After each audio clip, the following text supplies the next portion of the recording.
Queridos amigos, un gusto saludarles. Hoy conmigo, Payín y Mendia.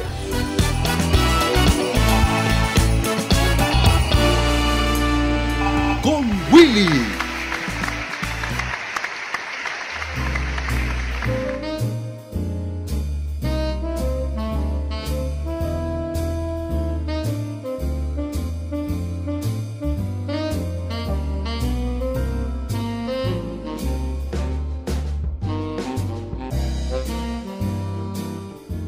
Efraín Inmendia, o mejor conocido como Payín, es un personaje destacado en diferentes áreas como la publicidad y locución.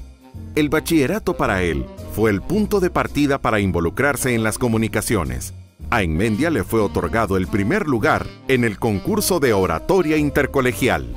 Luego de su educación media, viajó a Arizona para especializarse en gramática inglesa, publicidad, mercadeo, diseño y dibujo, historia del arte y apreciación musical en Mesa Community College de 1969 a 1971. Bueno, Payín, muchos años de conocernos y muy pocas ocasiones de hablar largo y tendido. Bienvenido. Muchas gracias, Willy. Dios te bendiga. Bendiciones. Qué bueno estar contigo y poder no solo hablar de tu vida, sino también de ese montón de historia que tú tienes en tu cerebro acerca de la publicidad y de otras cosas en El Salvador. Gracias. Estábamos conversando, apenas nos vimos este día, sobre los inicios de la publicidad y tú, como un cipote, estuviste trabajando porque tu papá fue uno de los pioneros de la industria publicitaria. Así es. Ahora, eso fue, pues, que dijera, no planificado para ti, sí, ni por tu papá, no, sino que sencillamente él fue abriendo brecha y te llevó con él. Correcto. Y me vas a disculpar que yo me voy a quitar mi sombrero, que me he acostumbrado porque ahora soy finquero de café. Ajá. Así que yo nací en una agencia de publicidad, prácticamente, y ahora estoy terminando mis últimos tramos de vida como caficultor del café especial. Nací en una agencia de publicidad, digo, porque yo nací en el 49.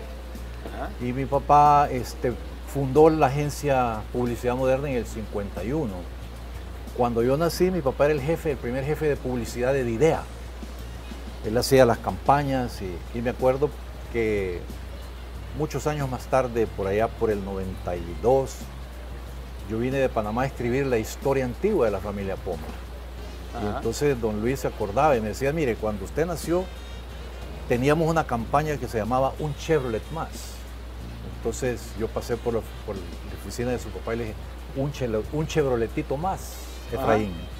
Entonces ahí mi papá se forjó en ese tiempo con don Luis, pero anteriormente había estado en Ilopania. Ajá. Mi papá estaba estudiando contabilidad en el Instituto Fuente y era un mal estudiante incorregible. Entonces mi abuelo de castigo lo mandó a trabajar donde un amigo de él, don Felipe Moreno, creo que era. Ajá. Pero ahí resultó por una casualidad que él hizo una campaña, e hizo un jingle. Y es aquel que dice, desde la mansión lujosa hasta la humilde cabaña, nadie prefiere otra cosa que el espíritu de caña. Su paladar no se engaña, con espíritu de caña. Ese fue el primer eslogan.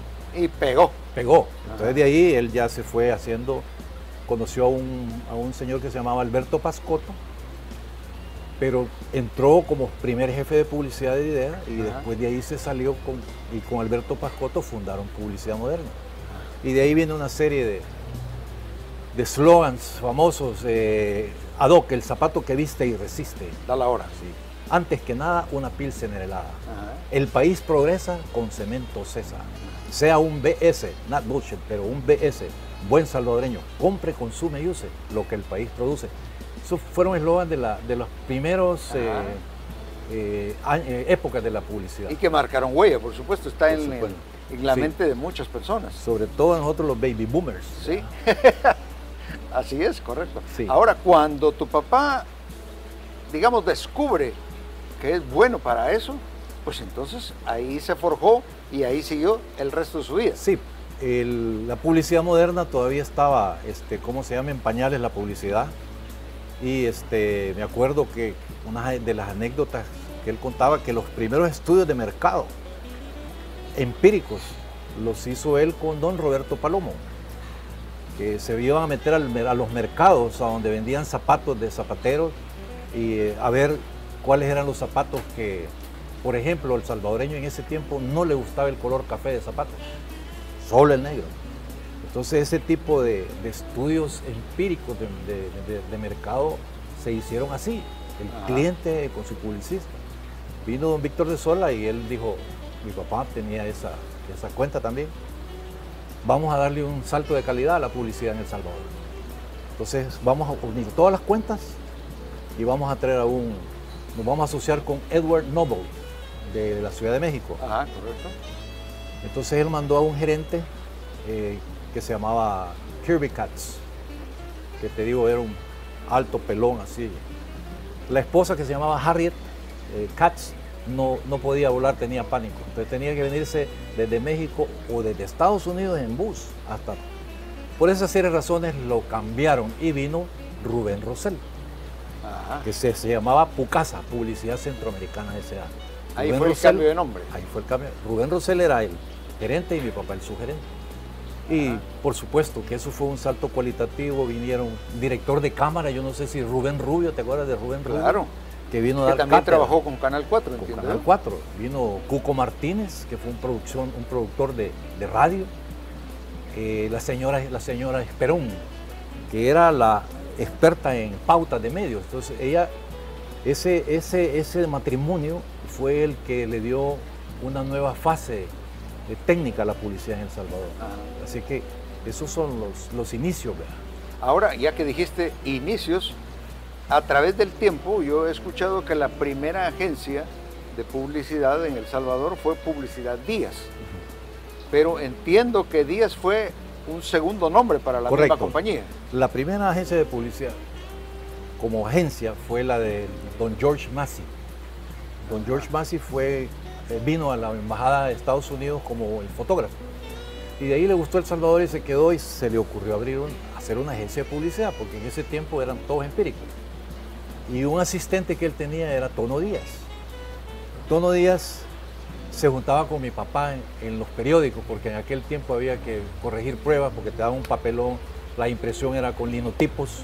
Me acuerdo, yo iba desde pequeño, por eso digo que nació una agencia de publicidad. Y me fascinaba ver los linotipos, que estaban, las cajas de arriba eran las mayúsculas y las cajas de abajo las minúsculas. Por eso en inglés le dicen lower caps, que son las que están en la caja de abajo, que no son las minúsculas, lower caps, porque están en la caja de abajo. Y entonces yo todo lo que sobraba de los pedazos de estaño o algo así, yo lo recogía. Y en el colegio era como miren, este es mi video game, ¿verdad? Y todos me pedían. Llegaba con la letra impresa ahí. Entonces ahí se juntaba Tono Díaz, asistente de don George Massey, y mi papá, que venía de la Ilopania. Y ahí se hicieron amigos. Entonces cuando George... Sin ser socios. Sin ser socios. George Massey... Era el dueño y Toño Díaz era su asistente, pero asalariado de Massey. Sí, correcto. Entonces, o sea, Tono Díaz, igual que mi papá, comenzaron las trincheras, ¿verdad? Don George Massey se va y le deja la agencia a don Tono Díaz y surge Díaz Publicidad. Y un año o algo así después, mi papá pasa a Didea y luego sale de Didea y creo que un año y medio, 2 años a lo mucho después de Publicidad Díaz, sale con Publicidad Moderna, que después se convierte en PUCASA y posteriormente en Moderna Noble y Asociados. ¿Y quién era el socio de tu padre en Publicidad Moderna? Se llamaba Alberto Pascotto. ¿De nacionalidad? Salvadoreño, sí. Ellos se hicieron amigos y era el tiempo. Yo me acuerdo que los sábados mi papá me pagaba 50 centavos por ir a organizar. De Colón. Por ir a organizar los clichés y las matrices, porque en ese tiempo para hacer un anuncio se usaban dibujos gringos que venían en unos grandes catálogos, un payaso con un cartel sin nada, una ama de casa, niños. Entonces uno decía, voy a hacer este payaso. Felices fiestas de agosto, por ejemplo. O sea, Entonces, tenía la clásica burbujita eso, en blanco para ponerle lo para que uno poner quisiera. los textos. Entonces ya uno escogía de acuerdo al catálogo ese. Yo me acuerdo que yo pasaba feliz viendo ese catálogo, viendo los dibujitos. Pues ahí empecé yo era aficionado a los paquines y al catálogo de las matrices. Ahora Bueno. esas matrices eran de un cartón delgado pero resistente. Resistente, porque se podían estaquear una encima del otro. Entonces el catálogo decía tal matriz, ya buscaban la matriz y la mandaban a hacer un cliché. Y Ajá. eso era más que todo donde Pazuelo, allá por Lourdes, por esos lados, ahí tenía su taller. Entonces hacía la matriz, que ya salía pesada de hierro, y esa era una impresión por gravura, o sea que lo resaltado se entintaba, Ajá. ponía el papel y lo resaltado era lo que imprimía. Sí, interesante. Entonces era como, yo me sentía como fundillón, ¿verdad? Porque yo tenía cosas nuevas, novedosas. Ajá. Después que viene... No, pero ese después me lo vas a contar después, ¿de acuerdo? Sí, porque si no agarro Sí. carreta. No se muevan de donde están.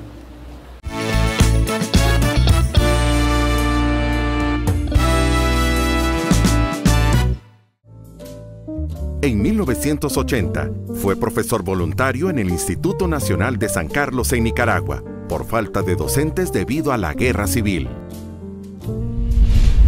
Continuamos conversando con este hombre que tiene tantas historias en su cerebro, en su experiencia de vida, Payín Imendia.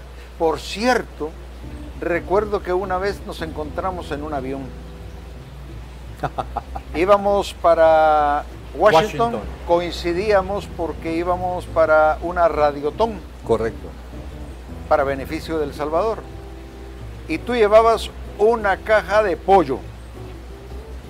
Y entonces, Y pupusas. sí, yo digo, bueno, Payín, ¿y qué tan?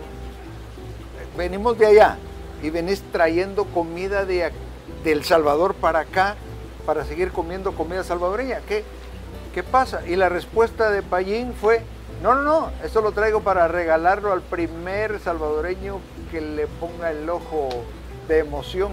Y así fue. En el transporte del avión a la terminal, Así ahí es. cuando nos subimos todos, tuviste a una persona que puso mirada, de, ay, Se babió. se babió.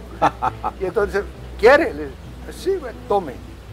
Entonces, bueno, de ese calibre, ocurrencias de Payín Imendia, y a través de esas... Sí, han esa habido fue muchas.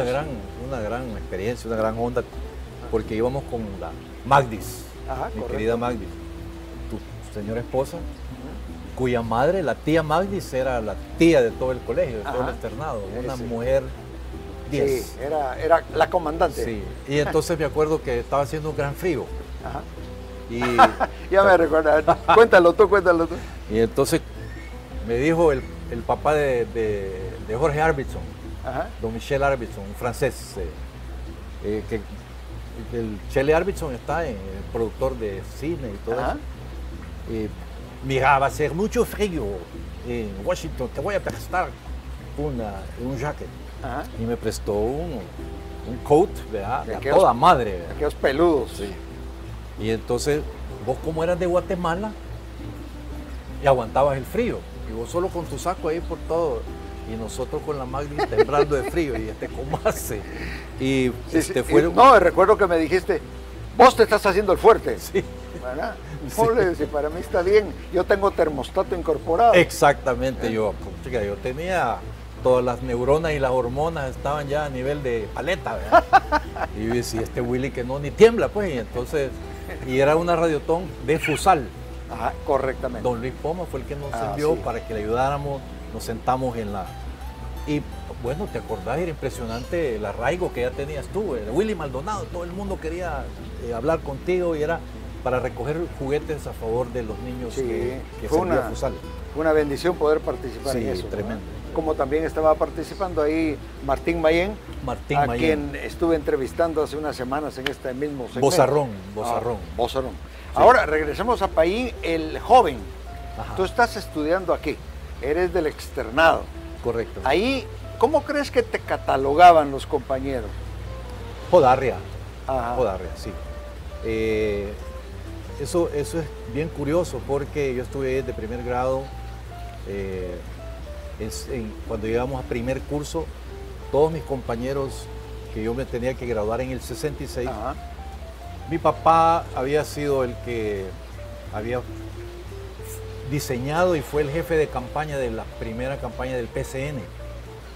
Entonces mi papá fue el que desarrolló el eslogan hacia la justicia social por la conciliación nacional. Y Rubén Rosell fue el que diseñó el concepto de las manos, que le pusieron manitas y después las manitas que roban, porque nunca se acaba, ¿verdad? Devuelvan lo robado, eso es viejo, viejo, viejo. Entonces, le dijo Julio Rivera, ¿qué querés, Efraín? Julio Rivera, el presidente de la República en ese entonces. Del PCN. Ajá. Entonces le dijo que... o sea, antes de ser presidente. No, ya cuando ya fue siendo electo. presidente, ok. Fue electo. Entonces él estaba agradecido porque la campaña que hicieron fue muy buena. Había funcionado. Y entonces le dijo, ¿qué querés? Entonces le dijo, ¿qué voy a querer? No, querés un puesto, yo quiero agradecerte. Mandame de cónsul a Génova, le digo. Porque él había estado años antes montando el stand de El Salvador en la Fiera di Milano. Fue a montar el stand Entonces ahí fue a Génova, nos queda unas horas, y le encantó Génova, de donde dicen que era, ya iba a decir Fidel Castro. Cristóbal Colón. Perdón, don Cristóbal, que lo enredé con ese esperpento. Entonces, llegó mi papá y dijo, bueno, nos vamos a Génova. Vendió la casa, se preparó, pero nunca le daban el nombramiento. Entonces yo me acuerdo que en primer curso llegó mi papá, que nunca llegaba, porque él al colegio le decía, mire, don Ifra, porque yo me acostumbré a decirle don Ifra y niña Yuli, yo no le dije papá, ni papi, ni pa. Pero sí habían besos y abrazos. Sí, por supuesto, bueno, okay. Y cinchazos. Bueno, la escuela antigua. Merecidos. No, te cortas el pelo o no entras a la casa. Y no me lo corté y tuve que dormir en el carro. Así, ese tipo de... Decía, el viernes es el acto del Día de la Madre. El Día de la Madre. El Día de la Madre lo inventamos nosotros los publicistas.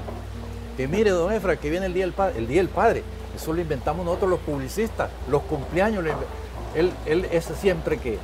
Cosas que él decía. También él decía, en publicidad jamás se miente.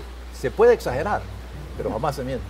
Entonces, llegó un día con dos señores así medio rurales, pantalón caqui y la camisa. Me llamó y dice, mi papá aquí. Vení, me dijo, te voy a presentar a los señores Bolaños, don Miguel Bolaños y su hijo Alonso Bolaños. Como ya nos vamos a ir, me dijo, yo quisiera que te dieras un último baño de pueblo, no se me olvida, baño de pueblo, sí. Mira, aquí te traje 2 cajas de 22. En ese tiempo era una cajita de 22, era, como digo, era un juego de ¿cómo se llama? El Dragon Ball Z. Ajá. Era aquellas cajitas de Remington que... ¿Te querés ir con ellos? Me dijo. Sí, le dije. Agarra tus libros, pues. 15 días antes de los exámenes finales, en primer curso, agarré mis libros y me fui a la Hacienda de los Horcones. Y de la Hacienda de los Horcones me fui a la Hacienda Las Marías en San Miguel. Y de ahí me fui a vivir un tiempo con Alfredo Mena Lagos. Ahí crecimos juntos. Entonces de repente yo llegaba al colegio a dejar a Alfredo y mis compañeros, hey, Mendia, ¿qué andas haciendo aquí? No nos fuimos y regreso otra vez al primer curso. Ahí fue donde... O sea, nunca se fueron a Nunca Génova. nos fuimos. Así que tuvo que comprar otra vez, rehacer la agencia que le había, ¿cómo se llama?, desaparecido, tuvo que volver. Que ahí salió Publicidad y Mendia, Publimendia. ¿Cuánto tiempo fue el periodo entre te vas a Génova y después se da cuenta que no se va? ¿Más de un año? Como casi unos 8 o 9 meses. Que ya él dijo, no, yo ya no quiero nada, pues. Debe haber estado muy molesto tu papá. Sí, entonces, bueno. ¿Y con su carácter no le fue a decir nada al presidente? No, ese fue el otro presidente. El sí, ok. Esa es otra historia. Sí, otra historia. Muy interesante. Sí. Entonces, de repente regreso yo de nuevo a primer curso y mis compañeros estaban entrando a tercer curso. Que ahí fue donde se quedó aplazado Armando Calderón Armando Calderón tenía que graduarse en el 65 y él quedó aplazado, lo alcanzaron los de tercero, que eran mis compañeros, y yo achicado, ¿verdad? Porque con todos aquellos bichos que yo los había visto chiquitos ahora eran mis compañeros. Entonces fue una cosa que al final me cambió un poco mi vida estudiantil, porque ya yo era maduro, entre comillas, o sea, es de los más viejos del curso. Y empezamos ahí, me metí a jugar basquetbol, jugamos con Jeff desde la juvenil. Con Jeff jugamos juvenil y 4 años jugamos con Jeff. Éramos defensas y al ataque él era pasador de bola y yo era centro. Uno de los extraordinarios jugadores de basquetbol de este país, Jeff Holman. Pícaro, una gran inteligencia. Sagacidad. Sagacidad. Él le comía la moral. Los tocaba, les tocaba las nalgas, les decía esto, los puyaba, hasta que los desesperaba. Y era bueno el Jeff. Así que... Y alto. Alto, alto. Así me dijeron una vez en Panamá. Me dijo yo trabajaba en el Instituto de Investigación Agropecuaria y llegó una recepcionista nueva, guapa y todo eso, muy seria.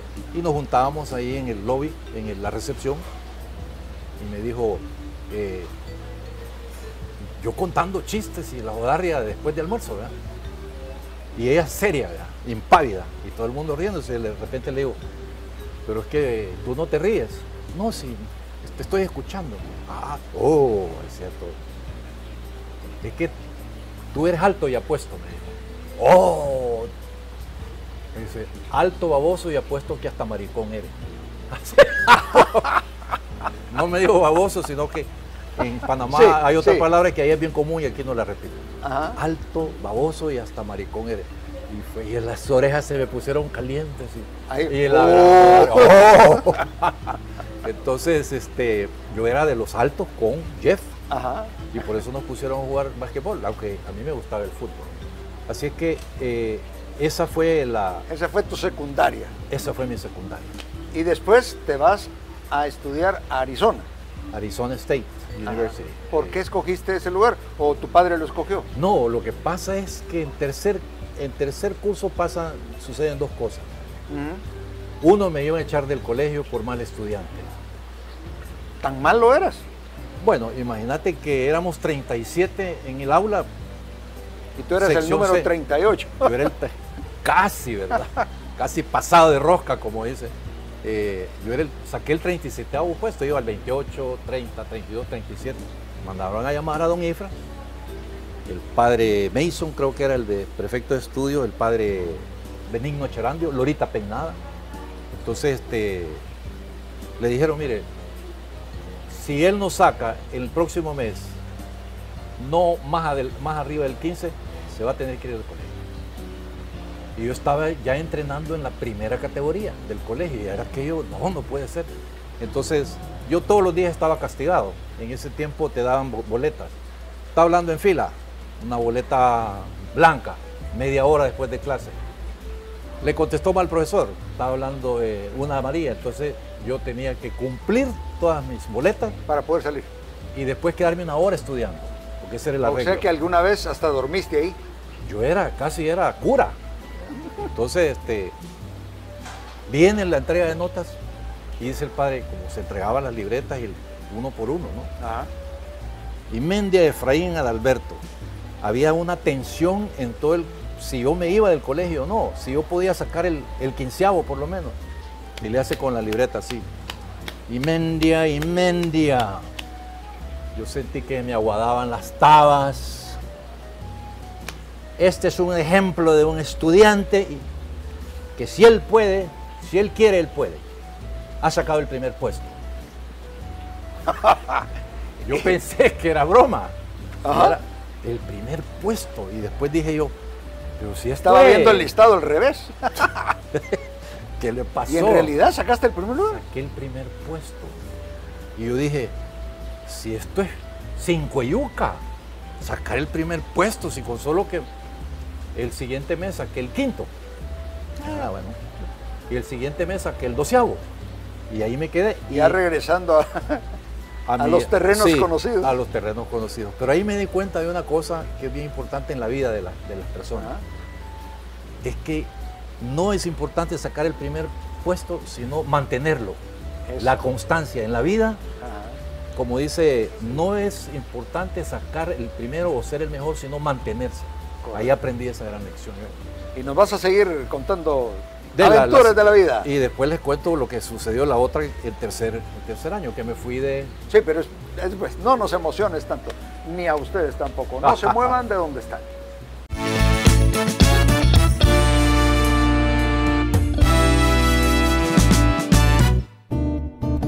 En 1981 fue contratado por el Instituto de Investigación Agropecuaria de Panamá como asesor ejecutivo de comunicación rural, en donde realizó campañas de divulgación, diseño, monta stands y pabellones en el circuito de ferias agropecuarias, en los que obtuvo primeros lugares en las ferias de Tanara y Chorrera.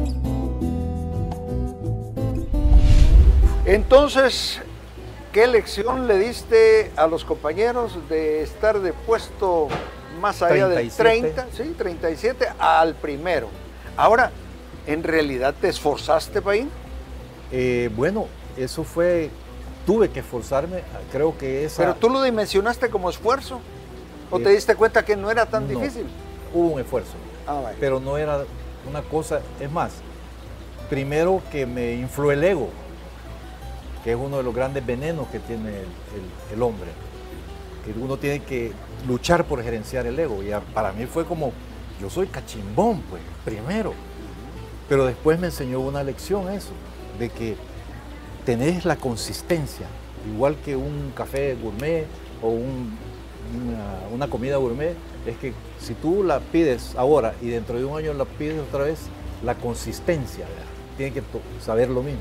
Y en tercer curso también se hizo un intercambio, vinieron unos gringos de Arizona y dijeron quiénes podían hospedar a uno. Nosotros hospedamos a una que se llamaba Ronda Low, palancona así. ¿Más alta que tú? Sí, la Ronda Low.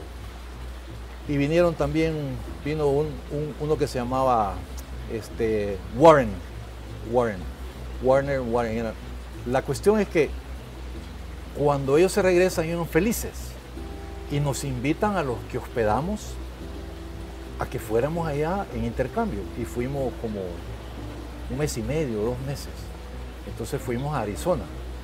Ahí va, yo tengo por ahí una foto de ese tiempo que he logrado en un caballo de madera que nos tomamos cuando pasamos, porque nos fuimos por tierra, todo ese bus lleno de gente del Salvador, de cipotes y cipotes, hasta México y de ahí en avión.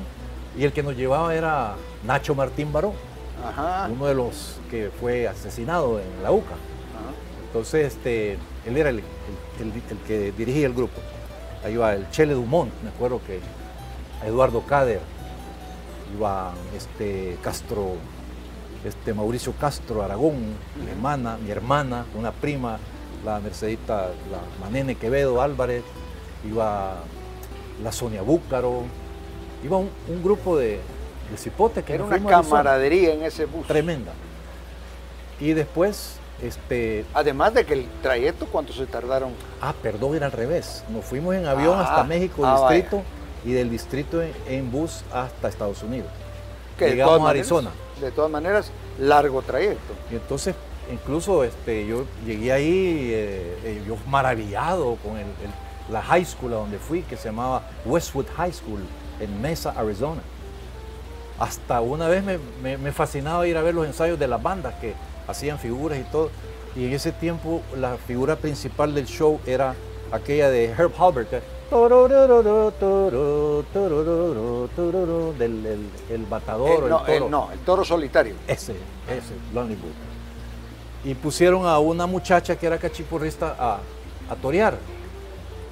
Y entonces yo, no, así no se torea, ¿verdad? Y entonces me llama, dice, ¿tú puedes hacer esto? Entonces el jefe del lado, sí, le dije yo. Me puse, yo nunca había toreado, pero había visto, no sé qué. Hacer la Verónica y todo. La Verónica, y hasta de rodillas me tiré.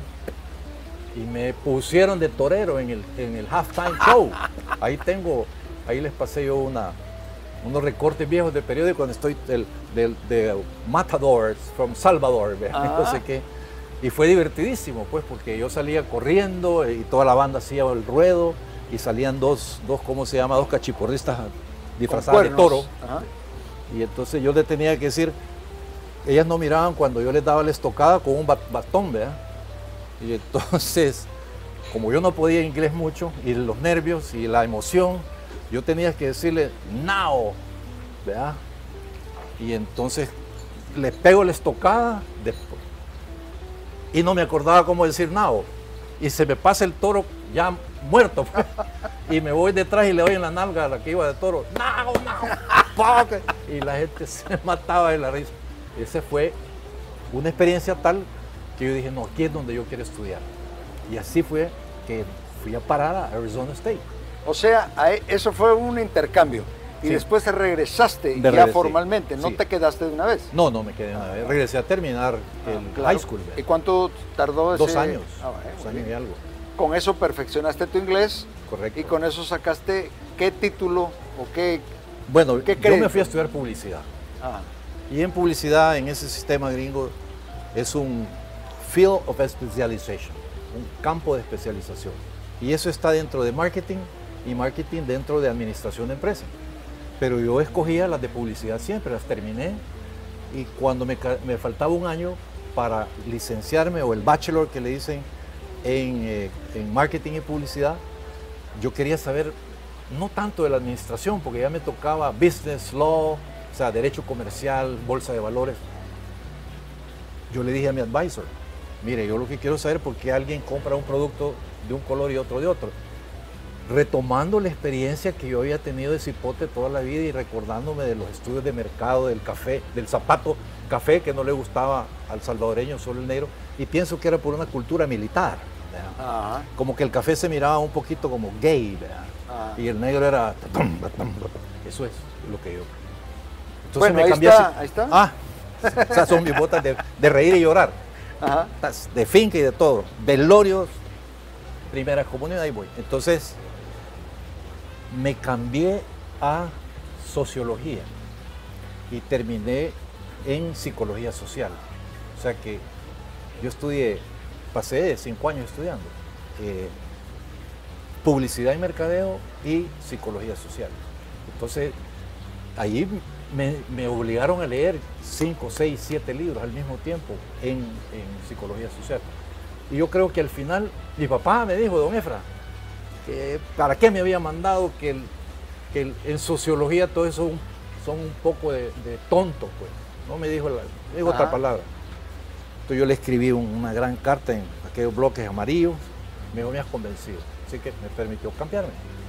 Pero al final eso ha sido para mí una gran escuela teórica que le he aplicado a la práctica todo el tiempo. Esa mezcla de marketing con psicología social, todo lo que tú ves en marketing, los conceptos como la orquestación de mercadeo, ¿verdad? Las 4 P del mercadeo versus esos en psicología social, collective behavior, por ejemplo, el comportamiento colectivo, donde todo eso al final pues me ha servido bastante. Por eso es que a través de tu vida te han solicitado que hagas muchos trabajos, muchos estudios, que profundices en ciertas partes de la vida o del quehacer de algo, y tú lo has podido hacer con mucho éxito. O sea, tienes tanto en el disco duro que ahí vas, adelante, ¿no? Y como bien alguno dijo, y si no lo sé, me lo invento. Sí, así es. Yo soy buen inventor. Entonces, también está mi fase de escritor, que es la que estoy ahorita, ¿no? Ajá. Que eso también estoy escribiendo desde hace años, porque la escribo y la dejo. Es una novela que se llama El caballo de Soya. Ya el libro 1 está en Amazon, pero está en digital. Entonces he escrito el libro 1, el libro 2 está terminado, pero no está publicado. Y el libro 3 está hasta la mitad. Esa va a ser una novela como de 700 páginas. Ok, cuando has hecho el número 1, ¿alguien te lo ha revisado? Sí. Eso me lo revisaron en Cali, una que se llama Corrección de Estilo. ¿Cómo consideras que lo tomaron y cuánto lo modificaron o cuánto te corrigieron? ¿Un porcentaje mínimo o te descuartizaron? No, respetaron mucho. Yo creo que un 5%, muy poco. Porque eso hay que agradecerlo, Sí, ¿no? sí. Cuando alguien escribe, pues debe someterse a otro que tiene una perspectiva limpia y que lo ve de otra óptica, ¿no? Así es. A mí me lo corrigió una muchacha muy talentosa, Gigi Matthews, de Cali, Colombia. Yo viví en Cali 4 años. Entonces me hizo la corrección de estilo y me respetó porque me dijo, por la formación de copy publicitario, yo ya podía escribir un poco. Entonces me dijo, no, aquí está redactado muy bien. Yo casi no le he cambiado.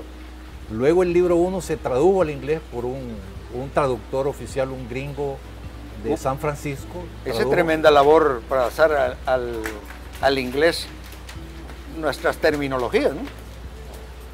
Esto fue porque mi gran brother y amigo y compañero de colegio, Guillermo González Walsh, él es el que empezó a financiarme, que está trunco, que yo tengo una deuda con él porque tengo que terminarlo algún día. Entonces, el que lo tradujo nos dijo, ¿verdad? Que nunca había encontrado una cosa tan intensa de traducir porque yo escribo muy densamente. Entonces, en un párrafo le mete un montón de historia.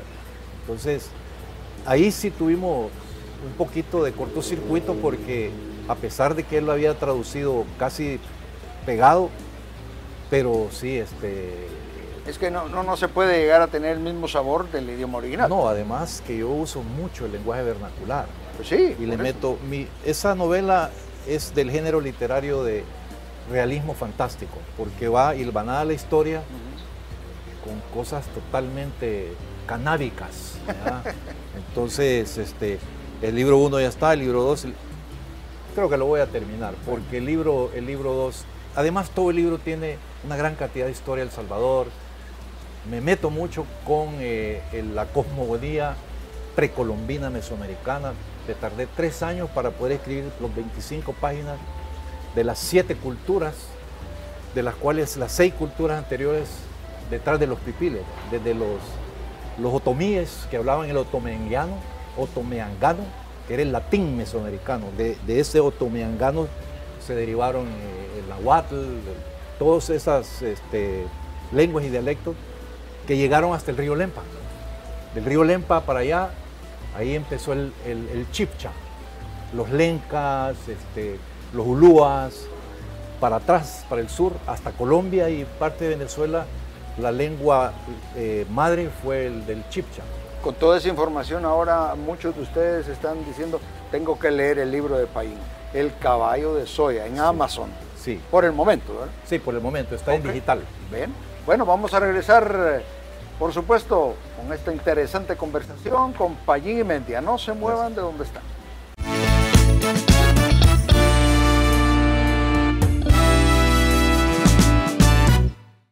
En 2014, Payín Inmendia comenzó con la recolección de 12,000 firmas para postularse como candidato independiente en las elecciones de diputados de 2015. Ok, Payín, vamos a probar este café que has traído. Okay. Mantequilla, chocolate. Sí. Yo no soy catador, pero 25 años bebiendo estas casas. ¿Cómo se llama este café? Este es un geisha, este es la variedad de moda. Ese es el que está siendo producido en Panamá, en tu propiedad. En la finca de mi sobrino. Ni es tuya. Ni es Eres mía. Accionista nada más. Nada más. Mario Efraín Fonseca Imendia. Yo lo envenené con el café especial y él quería tener una finca. Hace 5 años consiguió un terreno muy escabroso el camino. Está entre 1.400 y 2.000 metros en una de las laderas del volcán Barú, que es el único volcán de Panamá. Entonces, hemos sembrado las primeras 10 hectáreas de geisha. Este es un café que tiene una historia muy interesante y es ahorita el mejor café del mundo. No lo digo yo, sino que una calibración a nivel mundial que hizo el Coffee Review, que es se me olvida el dueño del Coffee Review, con otras 2 o 3 organizaciones. Y el mejor café del mundo el año pasado salió en una gráfica de barras.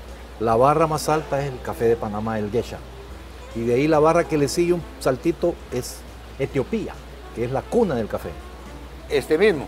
Este geisha vino de Etiopía. Vale. De Etiopía vinieron los... Ok. Y después el siguiente era Kenya. Pero quiere decir que entonces el café que ustedes están produciendo es el número 1. Es el número 1. Bueno, pero tiene que estar a esa altura. Sí, el café. O tiene algo que ver el clima del lugar, no solo la altura. ¿Se puede también dar en El Salvador? En El Salvador se están dando magníficos geishas. Lo que pasa es que, en primer lugar, en Panamá, donde se siembra geisha, tiene una característica única en el mundo, porque es el único lugar como nosotros, que estamos a 54 kilómetros del Océano Pacífico y a 45 del Caribe. Ajá. Entonces hay un intercambio térmico brutal. Entonces ese intercambio térmico incide en los azúcares, y la altura en el café es la que le da densidad al grano. Entre mayor altura, mayor densidad. El café de Bajío es un café que tiene un grano menos denso. Aquí en El Salvador los cafés de 1400 hasta 1500, hay un par que están en 1700, son cafés que tienen mucha densidad, y esa densidad es la que le fascina al tostador, porque el tostador entonces puede jugar más con las curvas térmicas. Entonces, este es un café que tiene una gran densidad. La variedad de geisha le encanta la altura y la humedad. Y a donde nosotros estamos, ahí viene la neblina, viene esta es la fragancia, cuando está así. A ver. Cuando está el café solo tostado, se calibra la fragancia. Upa, inunda, ¿verdad? Sentí que me llegó hasta aquí. Ese café ahorita, el mejor chef del mundo, Alain Ducasse, por alguna razón, unos conectes, él mandó a su tostador y le encantó la finca, porque yo le digo a los caficultores que para vender su café, antes de vender la taza y la calidad del café, tiene que crear una narrativa de la finca. La narrativa vende mucho. Entonces yo creé la narrativa, llegó el tostador del chef y le encantó. Y los palitos de este tamaño, todavía sin producción. Fuimos a ver al chef a París el año antepasado y él dijo, ¿cuántas hectáreas tienen ustedes sembradas? Ahorita 10 y 15 que vamos a sembrar este año. O sea, el máximo va a ser 25. Por ahora 25, pero tenemos 110 hectáreas, de las cuales 70 más o menos son sembrables, las otras son unos grandes, es montaña. Nosotros, en la parte alta de la finca, que está a 2000 metros, nuestros vecinos son monos aulladores, jaguares, pecaríes, porque el vecino nuestro es el Parque Nacional Volcán Barú, 14.000 hectáreas de bosque virgen tropical. Ajá. Y esos son los ¿cómo se llama? Los vecinos nuestros de arriba. Entonces, nosotros le dijimos al chef, ve, no le vamos a dar exclusividad a esas 10 hectáreas, sino que haga de caso que usted tiene una finca de 10 hectáreas en Panamá. Nosotros lo cultivamos. El chef tiene la exclusividad de esas 10 hectáreas por 10 años, a $25 la libra. Si el café sube más, la ajustamos, y si baja menos, la ajustamos. Pero es el sueño de muchos caficultores. Y vender un café por 10 años, y hasta este año salieron ya las primeras cosechas y el chef está encantado con que es este mismo café. Lo único que sí yo lo sequé, una puchadita que sequé. Este es un café natural, el café natural es el de antes. Lo cortabas, la cereza madura, y la tirabas al patio a secar. Y se secaba con todo y cáscara y pulpa. Y el pergamino, ya bien seco, se pilaba antes y se sacaba el grano de oro. Y ese es el que... Entonces este proceso es natural, es tradicional. Luego el otro proceso que es lavado es el que entra en beneficio y se despulpa y entra al tanque de fermentación. Y hay uno que ahora está poniéndose de moda que le dicen honey coffee. Ajá. Ese solo se le quita la cáscara y el mucílago, ese con todo y mucílago se pone en unas camas africanas. Parihuelas le dicen en Brasil. Pero en realidad que son como unos cajones de albañil, de aquellos que usan para colar la arena. Entonces ahí quedan y eso está secándose con su miel. Y eso se llama honey. Que son los 3 procesos principales. Lo que tenemos aquí es, la fragancia. Cuando se infusiona el café tostado con agua, se convierte en aroma, que es una de las características que se calibran porque el café especial se vende por el puntaje de taza, el aroma, el balance, la acidez, la dulzura. Entonces, para que sea un specialty es 86 puntos para arriba. Ahora, este chef parisino está feliz porque durante 10 años va a tener esa exclusiva de esas 10 hectáreas. Pero si ustedes siembran las otras 15 hectáreas, eso ya no es para él, es para otras personas. Y de esas 15 hectáreas en realidad es un jardín enorme de variedades. Son 5 de más geisha, pero de otra variedad. Y de ahí hemos sembrado pacamara, que es salvadoreño, y que mucha gente piensa en el mundo del café que es un café de Colombia o de Costa Rica, pero es eminentemente salvadoreño y es un café que se perfila como uno de los grandes cafés del mundo en specialty. Pacamara, Maracaturra, San Ramón, que el San Ramón viene siendo un abuelo del pacamara. Ahora te pregunto, si él ya es el cliente seguro de esas hectáreas, de esas 10 hectáreas, entonces lo que se produce ahí es suficiente para el consumo de él. No.